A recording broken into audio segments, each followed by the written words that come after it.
Today on Marble.com, we'll be showing you how to measure your countertops and create a drawing in order to get an estimate. Before we get started, you should know that this can be done with or without the old countertops. However, the cabinets that you want the stone installed on should be in place. Start by drawing the shape of the cabinets for your new project. Using a tape measure, measure each edge of the cabinets and add them to the corresponding edge on your drawing. Make note of where there are finished edges and which edges will be next to walls or appliances.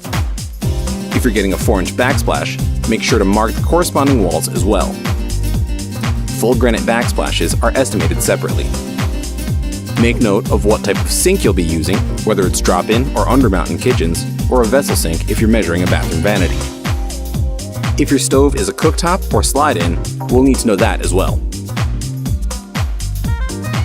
That's all there is to it, and now you're ready to get an estimate. You can bring the drawing you made to any of our locations, or send it by fax or email.